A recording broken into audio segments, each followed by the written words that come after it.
प्रिय छात्रों, सुदामा चरित का अगला पद इस प्रकार है। पहले पद देखें आप। दीठी चकचौंधी गई, देखत सुवर्णमयी, एक ते सरस एक द्वारका के भवन हैं। पूछे बिन को कहूँ, काहो सो न करे बात, देवता से बैठे सब साधी साधी मौन हैं। देखत सुदामय भाग, पौरजन गहे पाए, कृपा करी कहो, विप्र कहाँ किन्हों गौन हैं। धीरज अधीर के, हरण पर पीर के, बताओ बलवीर के महल यहाँ कौन है। इस पद में सुदामा जब द्वारका जाते हैं तो वहाँ के भवनों को देखकर वो आश्चर्यचकित रह जाते हैं और वहाँ के लोगों के व्यवहार और शिष्टाचार को देखकर वो कृष्ण उनसे जानना चाहते हैं कि भगवान कृष्ण का, उनके मित्र कृष्ण का भवन कहाँ है, महल कहाँ है। कल जैसा कि आपने देखा कि पत्नी के बार बार कहने पर सुदामा जो है अपने बचपन के मित्र कृष्ण के पास चल पड़ते हैं। 3 दिनों तक लगातार चलते चलते उनके जब पांव दुखने लगते हैं तो वो किसी स्थान में पुआल और घास बिछाकर सो पड़ते हैं और कृष्ण कृपा से वो गोमती नदी के तट पर ला खड़ा किए जाते हैं। गोमती की शोभा को देखकर, गोमती नदी के सौंदर्य को देखकर उनका चित्त जो है प्रसन्न हो उठता है। वो दैनिक दिनचर्या पूरी करके, पूजा पाठ करके कृष्ण के महल की खोज में आगे चल पड़ते हैं। उसके बाद क्या स्थिति है, इस पद में उसका उल्लेख नरोत्तम दास ने किया है। पहले शब्दार्थ देखें। दीठी यानी दृष्टि, नजर, सुदामा की नजर, सुदामा की दृष्टि चकचौंधी गई, आश्चर्यचकित हो गई, चौंधिया गई। क्यों चौंधिया गई? देखत सुवर्णमयी, सोने जैसे महलों को देखकर, स्वर्णमय भवनों को देखकर सुदामा जो है देखते ही बस रह गए। उनकी आंखें चौंधिया गई, वह आश्चर्यचकित हो उठे।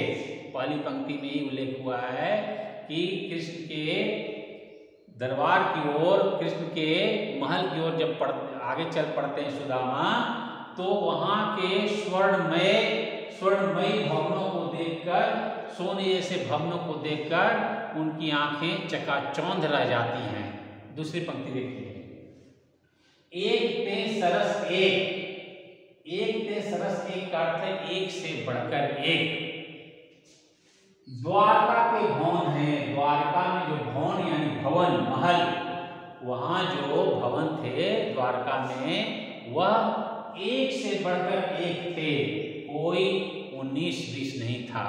किसे बढ़िया कहा जाए, इसे उत्तम कहा जाए, इसका निश्चय नहीं हो रहा था। सभी भवन जो हैं एक से बढ़कर एक थे।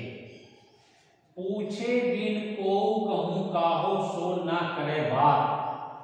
सुदामा जी कहते हैं कि वहां लोग जो हैं एक दूसरे से बिना पूछे हुए किसी से बात नहीं कर रहे थे, यानी सब शांति पूर्वक अपने कामों में तल्लीन थे।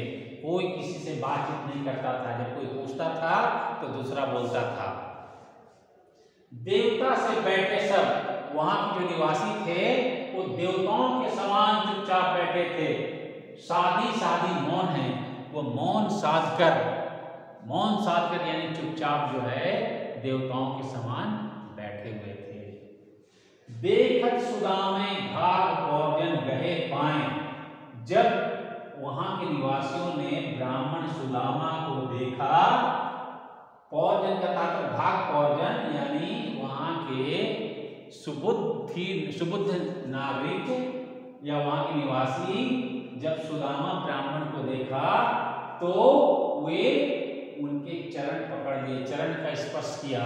सुदामा ब्राह्मण थे, उनकी वेशभूषा ब्राह्मणों की थी, तो वहां के निवासियों ने जब सुदामा को देखा, वहां के पौरजनों ने जब सुदामा को देखा तो उनके पांव पकड़ लिए, यानी उनका चरण स्पर्श किया और उन पूछा, हे विप्र, हे ब्राह्मण, आप कृपा करके कहें, आप कृपा पूर्वक बताएं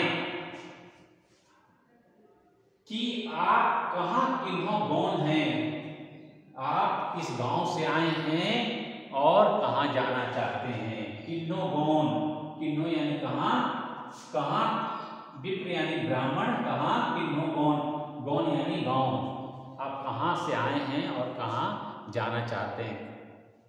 इस पर सुदामा कहते हैं कि अधैर्य को धीरज प्रदान करने वाले, अधैर्य को धैर्य देने वाले और परपीर, दूसरों की पीड़ा को दूर करने वाले, परपीड़क। बलबीर यहाँ कृष्ण के लिए आया है, भगवान कृष्ण का महल यहाँ कहाँ है, यह हमें बताओ। बिल्कुल अर्थ सरल है, इसमें कहीं कोई ऐसे शब्द भी नहीं आए हैं जो आपको समझ में ना आए। एक बार मैंने शब्द के अन्वय करके आपको अर्थ बता दिया, तो आसानी से आप इसका अर्थ लगा सकते हैं। पुनः देखिए पंक्तियों में इसका अर्थ।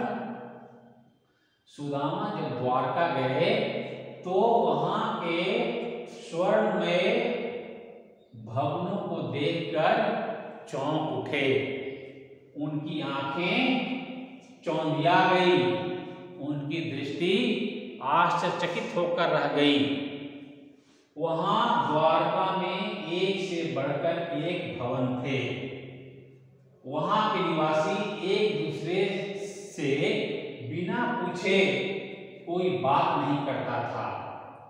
वहां के निवासी मौन साध कर चुपचाप देवताओं के समान बैठे अपने कार्य में संलग्न थे।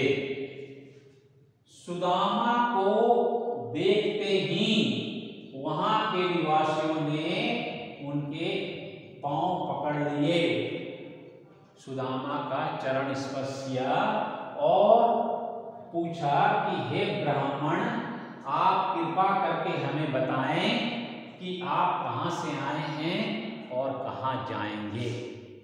इस पर सुदामा ने वहां के निवासियों से कहा कि अधैर्य को धैर्य देने वाले, दूसरों की पीड़ा हरने वाले भगवान कृष्ण का महल यहां किधर है। विशेष में लिखना है कि इस पद में द्वारका के वैभव, भव्य, ऐश्वर्यशाली भवनों का उल्लेख हुआ है।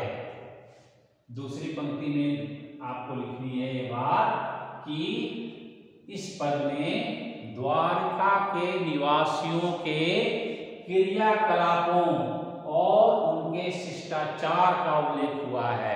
क्रियाकलाप क्या है? क्रियाकलाप यह है कि वो लोग अपने अपने कामों में मग्न थे, लीन थे, कोई एक दूसरे से बिना पूछे बात नहीं करता था। शिष्टाचार क्या है? शिष्टाचार यह है कि जैसे ही वहां के निवासियों ने, द्वारका के निवासियों ने ब्राह्मण सुदामा को देखा तो उनके चरण स्पर्श कर किए और उनसे यह जानना चाहा कि आप कहां से आए हैं और कहां जाएंगे। अगली बात लिखनी है जो महत्वपूर्ण बात, इस पद में भगवान कृष्ण को दूसरों की पीड़ा हरण करने वाला बताया गया है। साथ ही साथ इस पद में नरोत्तम दास ने सुदामा के माध्यम से कृष्ण को अधीरों को धैर्य बंधाने वाले के रूप में भी चित्रित किया है। अलंकार की दृष्टि से इस पद में उपमा और अनुप्रास अलंकार है। छंद की दृष्टि से यहाँ कवित यानी कि मनहरण छंद है। कल आपने दोहा छंद का देखा था प्रयोग, आज देखिए मनहरण छंद का। और शैली की दृष्टि से यह पद संवाद शैली का उत्कृष्ट उदाहरण है। संवाद शैली है कि ब्राह्मण सुदामा और द्वारका के निवासियों के बीच वार्तालाप हो रही है। तो ये संवाद शैली का उत्तम उदाहरण है। संवाद शैली की विशेषता है, इस पद के संवादों की विशेषता है कि संवाद जो हैं चुस्त और गठित हैं। और अंतिम में आपको ये लिखनी है कि भाषा की दृष्टि से यह पद ब्रज भाषा का अन्यतम उदाहरण है। सुदामा चरित ब्रज भाषा में रचित नरोत्तम दास की एक श्रेष्ठ कृति है। तो मैं समझता हूँ कि ये पद आपको आसानी से समझ में आ गया होगा। पुनः सोमवार को अगला पद देखेंगे। धन्यवाद।